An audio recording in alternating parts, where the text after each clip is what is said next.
I'm quitting my job. I need to focus on my boutique.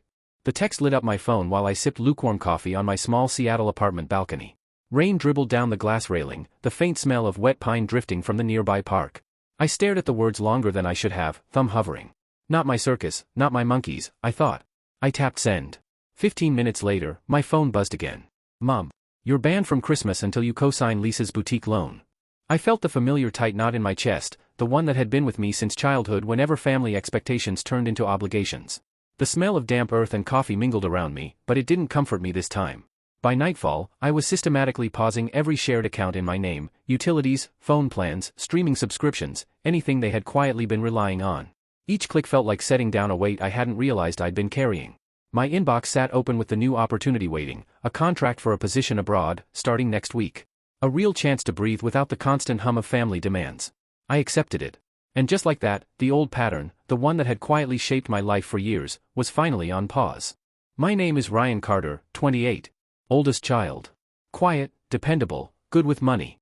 I worked in project management for a mid-sized tech company in Seattle. Deadlines, spreadsheets, calendars, I liked the rhythm of it. Outside my apartment window, the city hummed with rain-soaked traffic and neon reflections bouncing off wet streets. Inside, everything felt measured, manageable, predictable. Then there was Lisa. My little sister. 24, golden child, a whirlwind of energy and ideas. She always had a new plan or dream, and almost always, it fell apart. Her bakery pop-up had closed after a week, leaving deposits unpaid that I quietly covered. The travel vlog lasted 2 trips before being abandoned, with my credit card footing part of the rental equipment. And the wellness coaching certification? She dropped it halfway through, leaving me to handle lingering balances once or twice. Mom and Dad never saw these as problems. Karen would talk about how Lisa was finding herself, how she needed room to grow. Mike nodded along quietly, always careful not to contradict.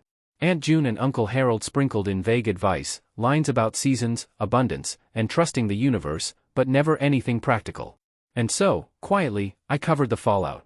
It wasn't that I minded helping sometimes. I did. But the pattern grew over the years. Small favors became expectations, wrapped in guilt and unspoken obligations. Bills, subscriptions, little emergencies, they piled up in ways I didn't always notice at first. And Lisa would sometimes call me robotic for worrying about money, as if being practical was a flaw. Sunday dinners were the same every time. Lisa arrived late, hair messy but styled, wearing a new jacket that probably cost more than my rent. Mom beamed at her creativity. Dad chuckled quietly at my careful budgeting. I moved through the kitchen, pouring drinks and arranging plates, already anticipating the assumption that I would handle the check. I thought about it a lot during those dinners. How we had always been divided along invisible lines. Lisa dreamed, I balanced.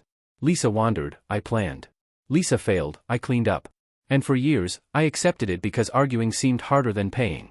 But each time Lisa smiled at me, the words, "You're too careful, too rigid, too robotic," echoed in my head. I wondered if it was me being unfair, or if it had just become habit to be the one holding the weight. I liked being useful. I liked being the quiet engine keeping the family functioning. But I couldn't shake the feeling that somewhere along the way, being needed had become a cage.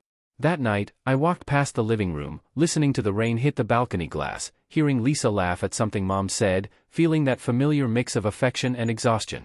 I carried my coffee into the kitchen and set it down. I thought about bills, small emergencies, half-finished projects.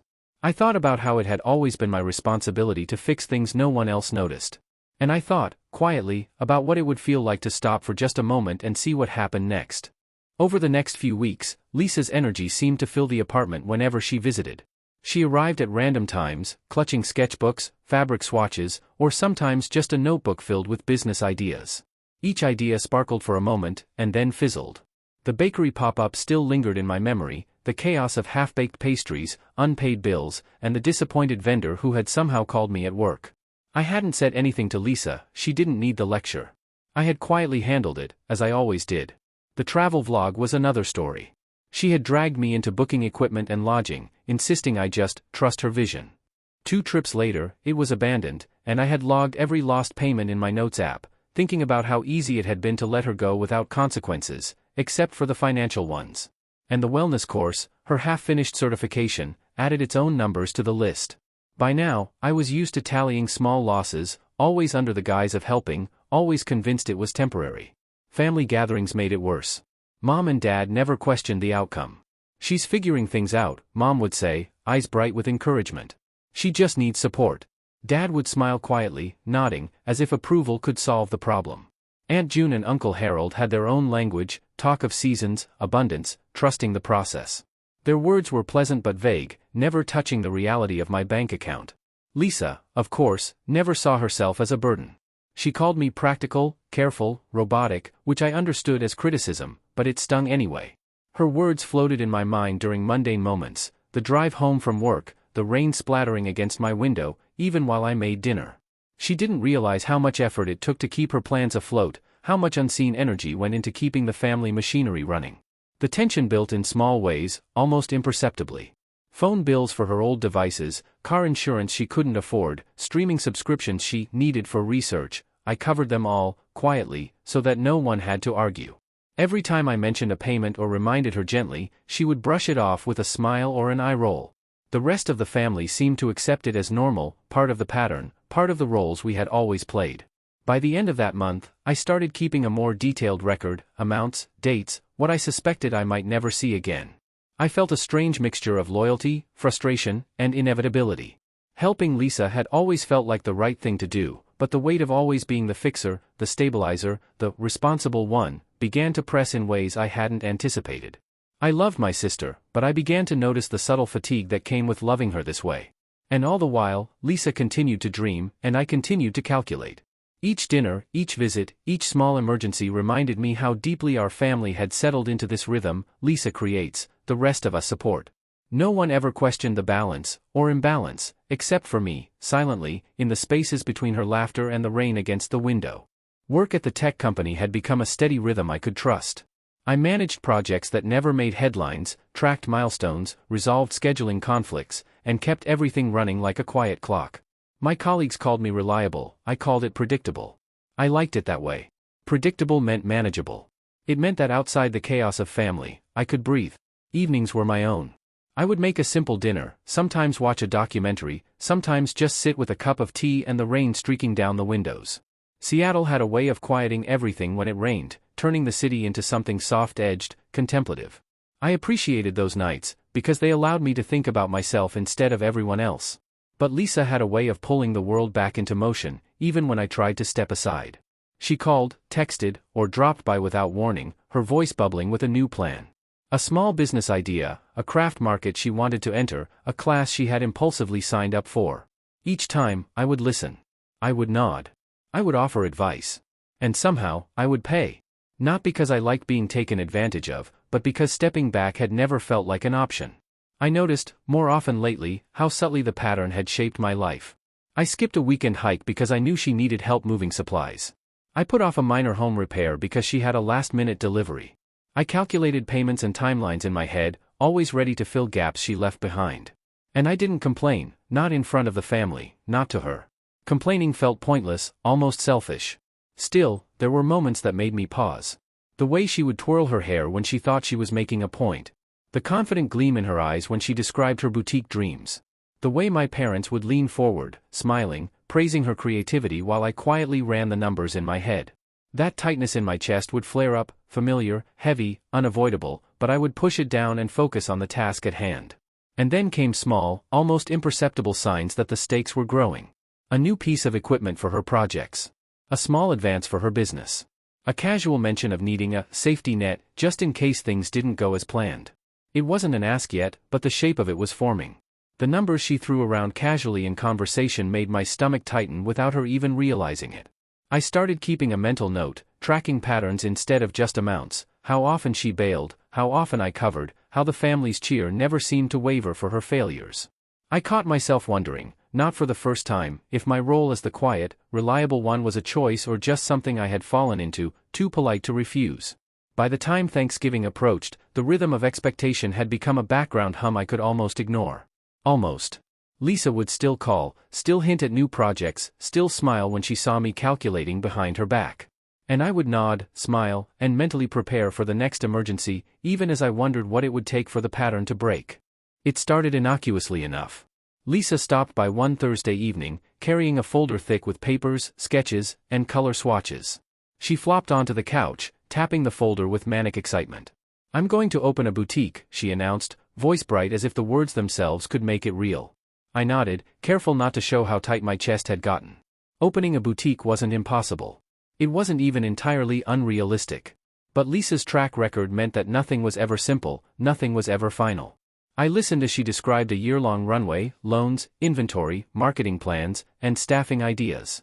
She spoke in bursts, ideas overlapping, energy spilling into every corner of the living room. Mom hovered near the kitchen, nodding and beaming, repeating phrases like, "She just needs support," and, "You understand, Ryan, she has so much potential." Dad leaned against the counter, quiet but present, occasionally chiming in with gentle affirmations. Aunt June and Uncle Harold were on speakerphone, their voices floated in from the other room, offering words about timing, patience, and abundance. None of it touched the practical reality in front of me. Lisa twirled a pen through her fingers and glanced at me. "You'll see, Ryan. It's exactly the kind of thing that will finally stick. I just need someone to back me up, you know? Just a little runway." I kept my expression neutral.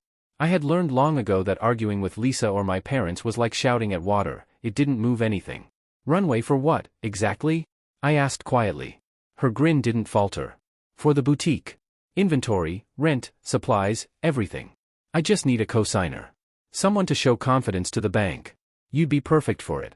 I felt my stomach tighten in that familiar way, the same tightness I remembered from paying for her half-finished courses, abandoned trips, and the small emergencies that had silently stacked over the years. I could feel the numbers forming in my mind, $50,000 here, $75,000 there, interest, risk, liability. And yet, I stayed quiet, just listening as Lisa mapped out her vision like a movie scene I'd never be in. Mom's voice, soft but insistent, broke into my thoughts. "Ryan, you know how these things work. Lisa just needs a little help to get started. It's not permanent. You'll understand when you let go a little."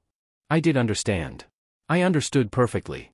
I understood that this was the same pattern stretched into 6 figures. The same expectation dressed in charm and hope. The same invisible infrastructure they'd relied on for years. My heart pounded, a mixture of loyalty and exhaustion, love and resentment, all tangled together. Lisa leaned back, hair loose over her shoulders, eyes bright with anticipation. "You'd be the plan," she said almost casually, as if it were a compliment. "You've always been the plan." I looked at her, at Mom, at Dad, and I felt the weight of it, the quiet assumption that I would always be the one to catch the fall, to make the numbers add up, to keep everyone else safe while Lisa chased the dream. I took a deep breath and sipped my coffee, tasting the rain on the windows and the faint bitterness of realization. A week later, the texts began. Lisa's messages were short, urgent, insistent. "I need to finalize the boutique loan. Can you help me co-sign this week? The bank wants a response today, can you be there for me?" My phone buzzed constantly, a quiet drumbeat I couldn't ignore. I read each message slowly, feeling a familiar tightness in my chest. My first instinct was to type a reply, to reassure her, to calculate what I could contribute, to keep the calm in the family intact. But I didn't. I put the phone down, walked to the balcony, and stared at the rain sliding down the glass. Seattle's drizzle had a way of softening the edges of everything, but it couldn't soften the edges of this problem. I thought about all the small rescues I'd done over the years, the deposits, the half-finished courses, the abandoned trips, the phone bills, the insurance, the emergency vet visit for her dog. Every time I helped, it had seemed minor in isolation. But stacked together, quietly, without acknowledgement, it added up. I realized that each little favor had become part of an invisible contract I hadn't agreed to. Mom called that evening, voice sweet but firm. "Ryan, Lisa just needs someone to believe in her. It's temporary, it's just a formality. You understand, right?" I nodded silently, even though she couldn't see me. I understood perfectly. It wasn't temporary. It wasn't just a formality. It was the same pattern, magnified. Lisa's next messages were punctuated with emojis, exclamation points, little hearts.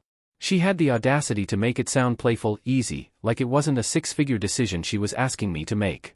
I imagined her smiling at her reflection in the mirror, confident, charming, unaware of the tension tightening my shoulders. I sat at the kitchen counter, coffee long gone cold, and ran the numbers in my head. Interest, liability, the risk if her boutique failed within the first year. And beyond that, the emotional weight of being relied upon again, of being expected to step in when her plans inevitably faltered. I felt exhausted just thinking about it. By the time I went to bed, my phone had dozens of unread messages. Lisa's texts, Mom's reminders, a few from Aunt June offering advice about trusting the season. I lay awake staring at the ceiling, counting raindrops on the window in my mind, trying to measure how much of myself I had already given and how much they assumed I would continue to give. Something inside me shifted, quiet but certain. I realized that if I didn't make a choice soon, I would once again be swept into the tide, balancing everyone else's dreams while losing track of my own. It wasn't anger.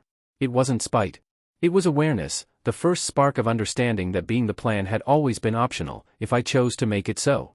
And somewhere beneath the tension and rain, beneath the constant messages and casual pressure, I felt a flicker of something I hadn't felt in years: possibility. Possibility that for once, I didn't have to be the one holding everything together. The next morning, I woke to a screen full of notifications, Lisa's texts, Mom's reminders, even a few from Aunt June and Uncle Harold, gently nudging me to trust the process and support the family. I let the phone sit on the counter, vibrating quietly, and made coffee. The aroma filled the apartment, grounding me. I took a deep breath, letting the warmth seep in, trying to sort through the tangled emotions that had piled up overnight. I knew the pattern all too well. I had a choice: continue as the silent engine, smoothing every bump, paying every bill, managing every disappointment, or finally test the limits of what I was willing to carry. By mid-morning, I started small.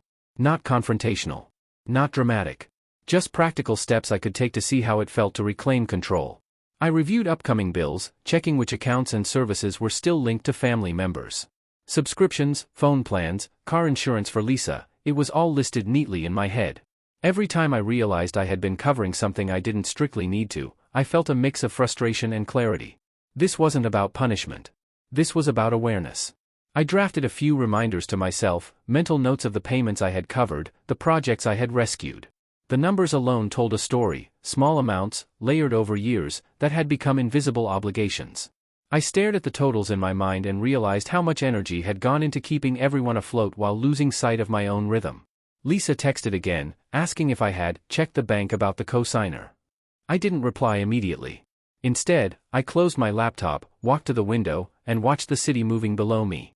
Cars slid through puddles, pedestrians ducked under umbrellas, and the clouds parted for a moment, letting a sliver of light through.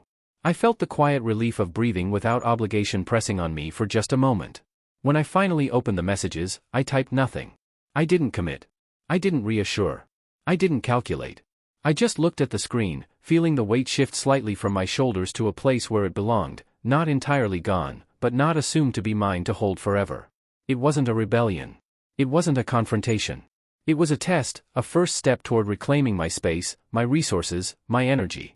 And even in that small silence, I felt something I hadn't felt in years: control. By evening, the rain had returned, light but steady, tapping against the balcony glass. I made a simple dinner, put on music, and let the apartment feel like it was mine again, if only for a few hours. I knew the requests, the texts, and the emotional pressure would return. I knew the weight wasn't gone. But for the first time in a long while, I sensed that it might not always be mine to carry. It happened on a Wednesday morning. I was brushing my teeth when my phone buzzed, the screen lighting up with Lisa's name. Her text made my stomach tighten before I even read it. "I'm quitting my job. I need to focus on the boutique full-time. You'll support me while I figure things out." No question mark. No softening. Just certainty. I leaned against the sink, toothbrush paused mid-motion, and stared at the message. My first thought was disbelief, then exhaustion, then that familiar weight settling in my chest, the one that had been there every time she had started a new project, every time I had quietly covered the fallout. I ran through all the unpaid deposits, unfinished courses, equipment rentals, and small emergencies I had managed over the years. I remembered the casual way she had suggested I be the co-signer, the way Mom and Dad had smiled at her creativity while I balanced the invisible ledger.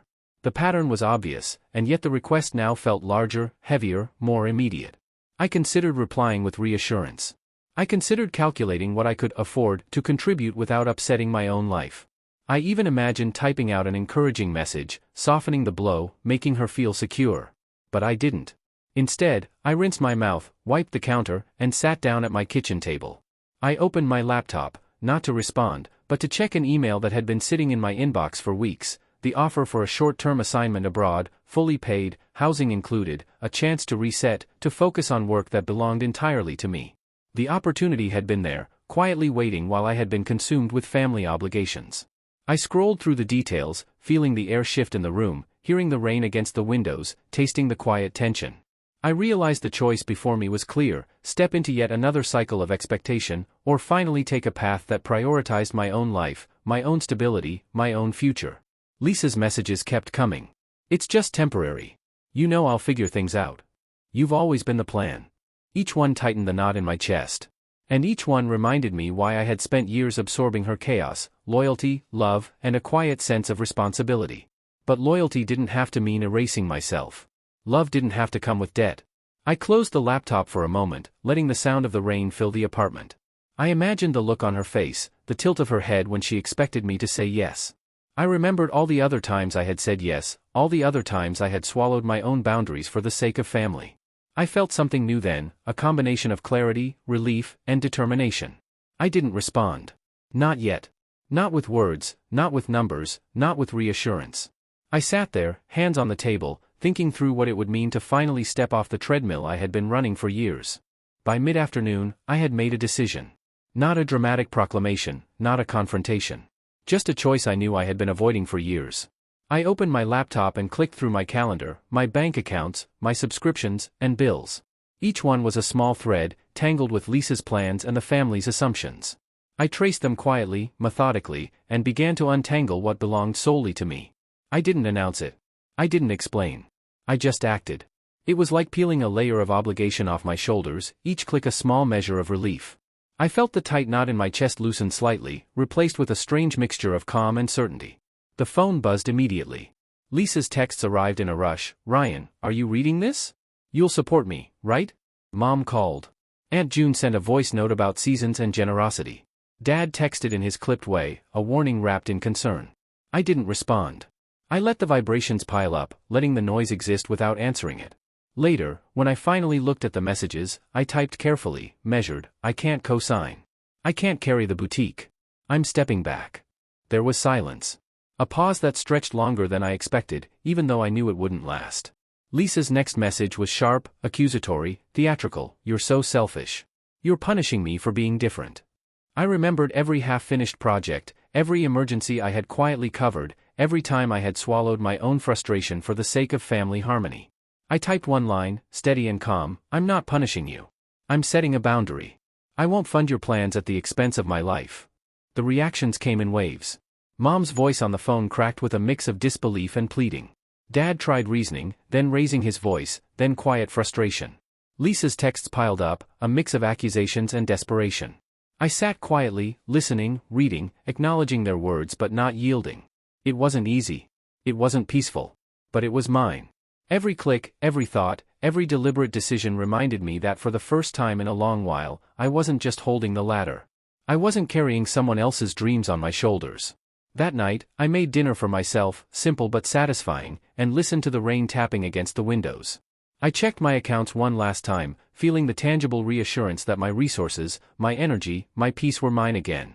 For the first time in years, I could breathe without expectation pressing on me. Lisa's boutique, her dreams, her chaos, they weren't mine to carry. And that was okay. The days that followed were quieter than I expected. My phone buzzed constantly at first, texts from Lisa, Mom, even Aunt June, but I let most of them go unanswered.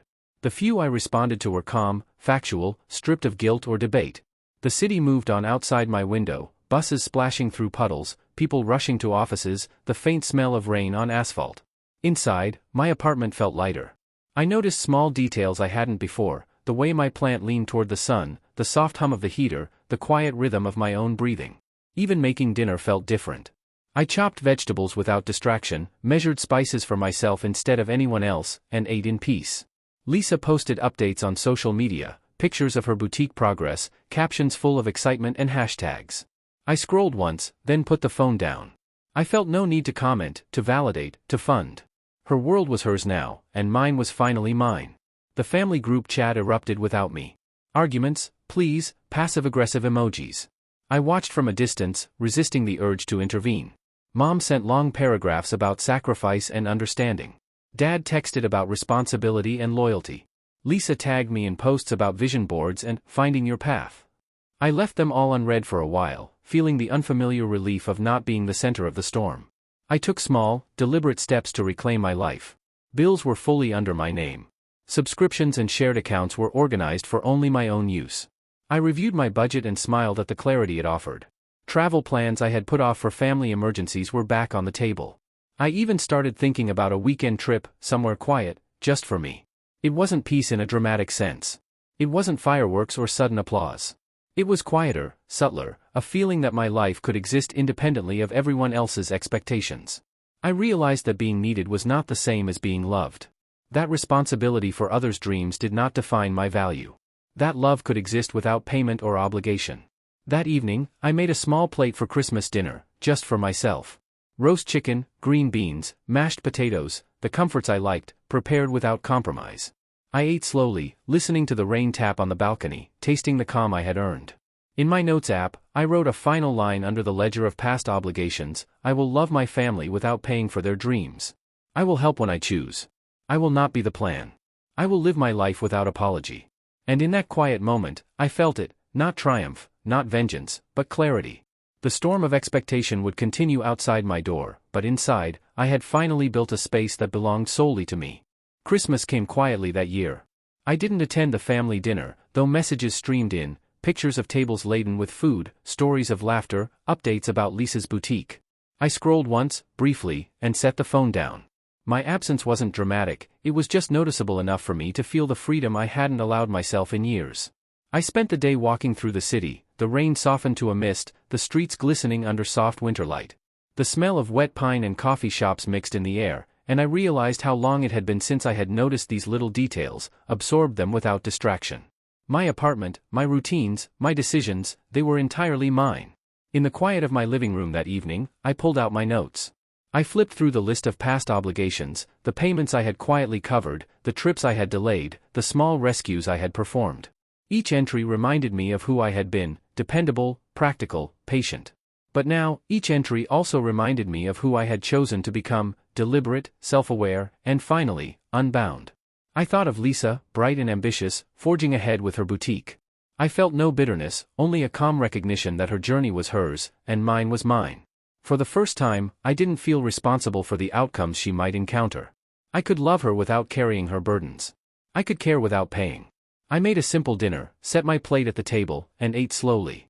Roast chicken, roasted vegetables, bread fresh from the oven, the comforts I enjoyed without compromise. The rain tapped softly on the balcony, a gentle percussion marking the rhythm of a life reclaimed. I typed one last note into my app: I will live my life fully, on my terms. I will help when I choose. I will love without payment. I will not be the plan. And then I closed the app. The city hummed outside my window, distant and indifferent. I felt a quiet satisfaction settle in my chest, the kind that didn't need applause or recognition. No one had cheered. No one had warned. I had simply chosen. For the first time in years, I wasn't the infrastructure holding everyone else together. I was just me. And that, I realized, was enough.